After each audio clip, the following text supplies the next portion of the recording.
Yeah, it's a shock in the beginning because it next minute you sit down, the next minute you've got an IV in your arm and it's in your body, you know. So Daar sê welkom by nog 'n episode van Dit is my storie.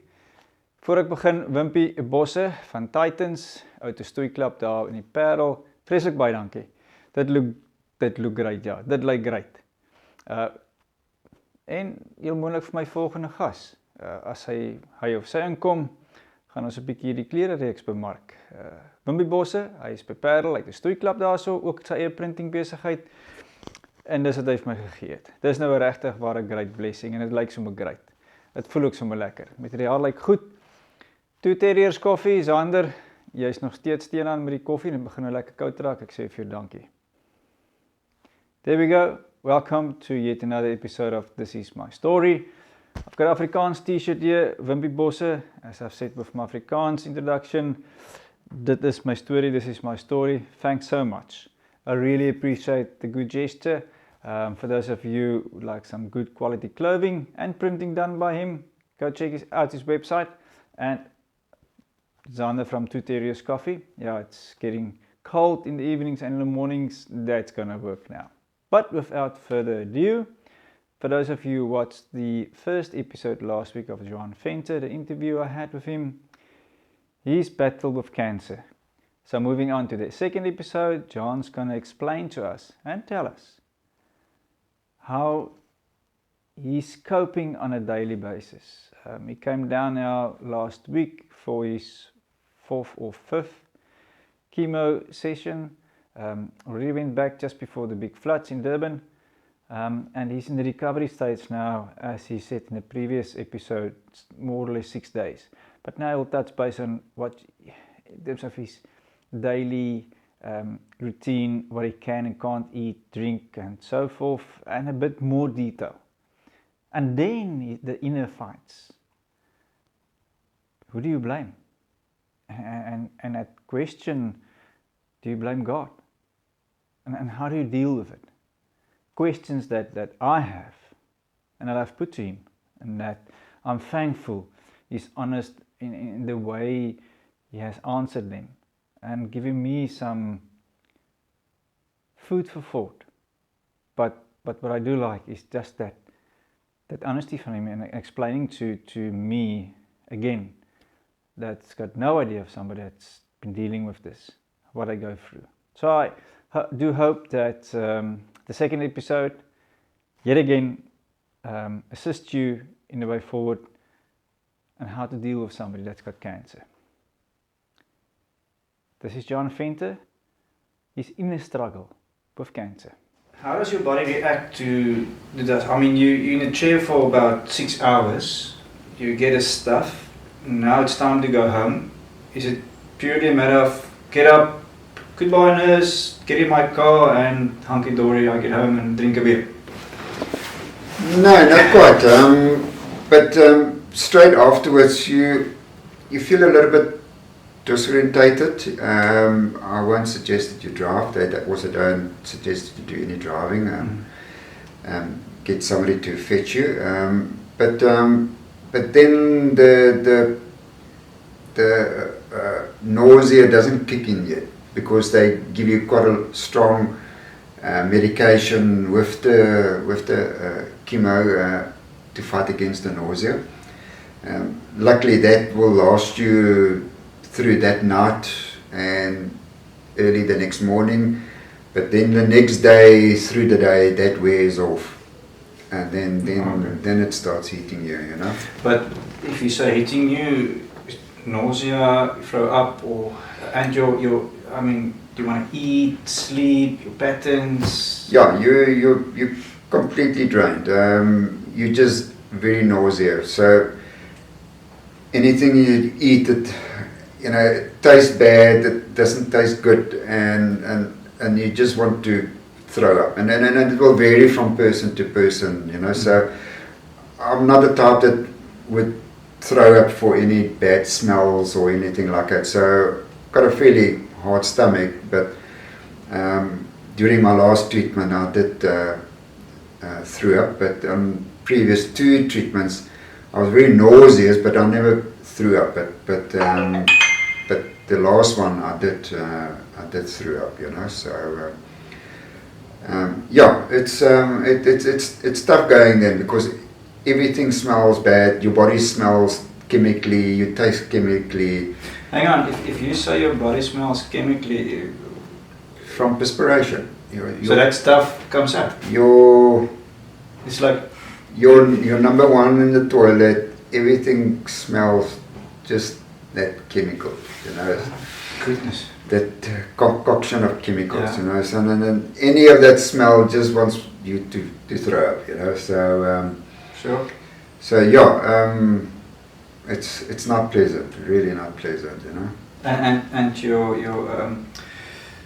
Jermaine makes a nice bowl of pasta and whatever. What's your, what was it, eetlus, do you ever help out? Yeah, and it varies. It's not the same every time, you know. It changes a bit, you know. So I just felt, and especially then trying to cook it for yourself, you know. Unfortunately, in my previous ones, I was staying in a flat on my own, and I had to make the food. But then as soon as I started making the food, I already want to throw up, you know. Yes. So it helps if somebody else makes the food, you know. And then, and I found actually more on the pasta side. I could tolerate a bit more pastas, but any other food, it was a battle, you know. In the afternoons, I would have a piece of dry toast and black tea if I can keep it down, you know. So So there's no sort of guideline that the doctor will say to you, John, you need to eat X, Y, and Z, leave B alone. That's up. Your body knows what it needs to take in. yeah, food is not a major crisis because your body do have a lot of energy stored, but it is liquids. I found you go to the toilet a lot more, where I wouldn't normally get up at night. Now I run to the toilet 4 or 5 times a night, at least, you know. So you got to keep hydrated. On my previous treatment, I ended up dehydrating, and then it concentrates just the chemicals in your blood, and then it's nearly starting it from scratch again, you know. Yeah. You just feel terrible again, you know. So the big secret is to keep hydrated. So, and then the water tastes bad because you can't taste them, you've got this chemical taste. So water for me tastes like a soapy water, you know. So I always try and mix it with rehydrate or a bit of game or anything like that to just try and change the taste a little bit, but not too many sugars or anything like that, you know. So you do But feel there's certain stuff that you need water, to leave.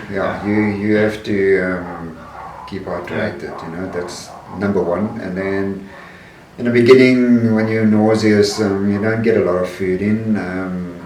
Trying to get in a little bit of soup in and everything like that.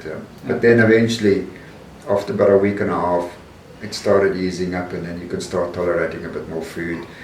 And then you got to start eating to make up, to get strong enough again for the next one, you know. Is there ever a time that, I mean, you're now at home for a week trying to fight through this? I mean, at some point, surely you must get gutful. I had enough of this, or my body doesn't want to adapt to, you know, the new surroundings and the way it feels like.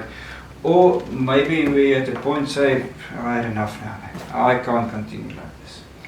Yeah, that first week is daily like that. When you feel nauseous, I think that's the worst, you know, and it just stays there. Whatever you do, it doesn't go away, you know, and you can't drink enough of stuff, you know, to try and get the nausea away, you know. So, and the taste and the smells and everything, you know. So all of that plays together in the nausea, you know. Yeah. So it's a real mental battle that first week, you know. You've got to just from day to day just fight through it, and then you know it's going to ease up. And as it eases up, then, but during that first week, then you think, no, can't do this again, you know. But then as it easing up, you start building up energy again, and start mentally prepare yourself and to go for it again, you know, and just got to keep on going, you know. And to keep your spirits up, I mean, surely you need to get going, you need to get moving. Life still goes on. Yeah. What do you do to keep yourself busy? Now, we know you're a photographer and a bloody good one. He still learns from me now and then. And a good videographer. Go check out his website. Here we go. Ching, I'm still learning this thing. And you'll get the stuff of John on the site. But yeah, what do you do to keep you busy? Not to, so that your mind's not that occupied about what you're going through. Yeah, it's very difficult to keep yourself motivated actually in that sense, because you're constantly just fighting to fight this demon, you know, the whole time, you know. So your mind is not at work at this stage. It's a mental fight daily, you know, just to get through it the whole time, you know. So and even though I don't have a lot of energy, I try to stay busy, and that is more in the garden, where I don't have to think or do anything on a computer, because I find myself lacking a lot of concentration. You basically just want to go and lie down on the bed, you know, but you also need to get up and just move around a bit, you know, and get going. So I'm one way fortunate. I've got quite a big yard and a lot of trees. It's always full of leaves. So yeah, I daily keep myself busy raking up and everything. But not that I've got a lot of energy, you know. So, and I've got to keep hydrated also, you know. So yeah, it's just keep on going, you know, and keep on moving. Do you find with photography, and I've just heard he damaged his camera again. We won't talk about the other incident. But on that, a more serious note, I mean, you're handling cameras, it's heavy, but I mean, you can still handle it. So just quickly explain to me, tell the viewers, as you've explained to me the reason why the camera actually fell. I mean, for us it maybe sounds silly, but you're going through it, and a good explanation regarding that. Yeah, it's one of the side effects of one of the chemicals is that you lose touch in your feeling in your hands. I've got constantly pins and needles in my hands and my feet, your toes. So it affects your balance, walking, and touch and grip and feeling. In fact, I actually dropped the glass the other day as well. And it catches you by surprise, you know, because you're not, you think you've got a grip on it, but meantime you don't. And that's how I actually dropped my camera, is that I was about to put it down and then it just fell out of my hand, you know. So, well, it was mounted on a monopod, and the monopod slipped out of my hand, unknowing. It was a real shocker, but yeah, it's all those type of things that that you've got to start anticipating for now, you know. So now I've got to have everything strapped up and make sure that I've got a really good grip and be conscious of when I start handling stuff, you know. So it's a 360 turn in terms of a lot of stuff. Not only your mental and physical health, it's the surroundings, it's stuff that you handle on a daily basis. Yeah. You know, so everything changes, you know, so it's adapting to a whole new lifestyle, you know, and a whole new mental state, you know, that you've got to now go through, you know. The one thing that, and when I spoke, another good friend of mine, he went through the same thing, but he had stage 3 cancer, and you know, what I've asked him about was how people treat somebody. How do you treat somebody that's got cancer? It's like someone that's on a wheelchair or has got a serious illness. Having said that, whilst we're on that line, with your current, or with the friends around you, surrounding you, was there ever a point that people sort of had to backtrack? Well, not backtrack. They don't know how to, you know, be around you, or what to chat to you about, or, oh, St. John, are you alright? Maybe in layman's terms, how do you deal with somebody that's got cancer? I think now from my side it's difficult to say because it's different from your side. How do you treat somebody that's got cancer? So, when you ask me the person who's got cancer. So from my side, what I found is that I, with a bit of a shock, I actually realized that people are inclined to actually withdraw away from you. I don't know why, but because I'm still the same person, but as of, and I think a lot of people don't know how to then, to come across as to, to be sorry or, but you don't need to say, look, you are sorry, everything, and just a nice friendly note or saying, we know you're going to make it, and we all stand by you and we pray for you. And just that thought is actually, but not actually getting any news. And unfortunately, I found that just a very few handful, very close friends and family that really stands by you, and it's nearly as if you get deserted. Nearly, that's it's like having a disease. It's like having a disease, and then suddenly,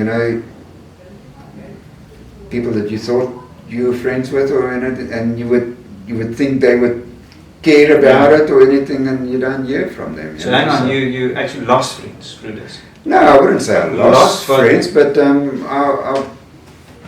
I thought I would then hear from them, or maybe just, a concerned message or anything. But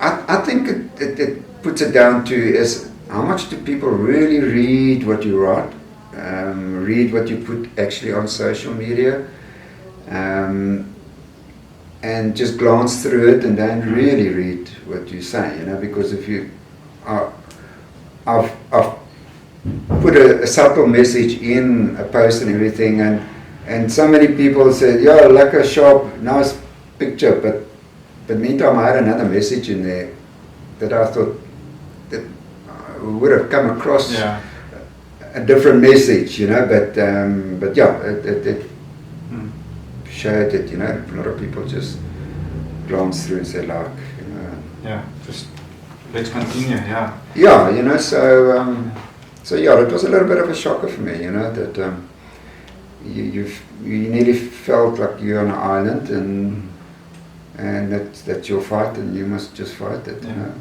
And on that, when you informed your family, friends of your current situation, what was their feedback, or how did they actually handle it, or their approach towards you? Yeah, no, that you can't compare.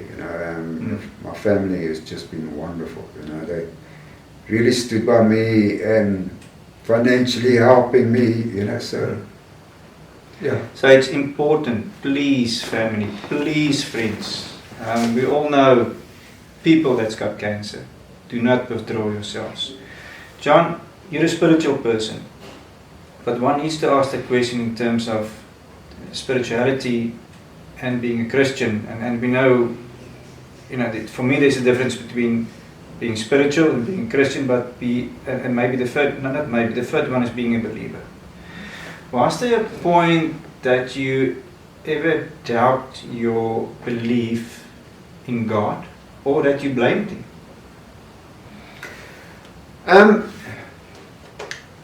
That's a very tricky question, because I'm still fighting with that one.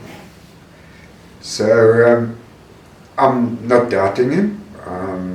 Not, can I say, in no sense that I feel that He's forsaken me or anything, but I just strongly want to say that you are fighting it also on your own. There's no magic wand that comes out and say, whoops, everything is okay now.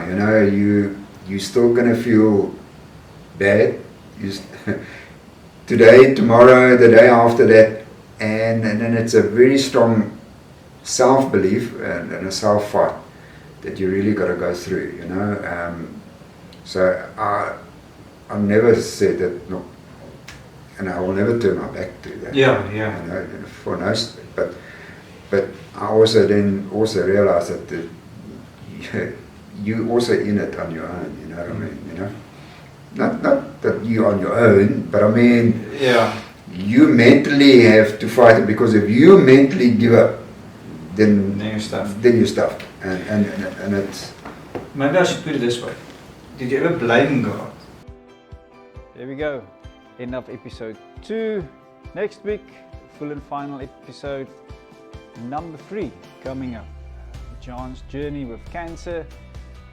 We'll end it off and we'll touch base with him in 3 or 4 months' time. So, on a more professional side, moving on to episode 3. Last week I just sort of cut and then moved on to the end slide. This is my story, and we will be continuing with John's story of his life, battling with cancer. See you next week.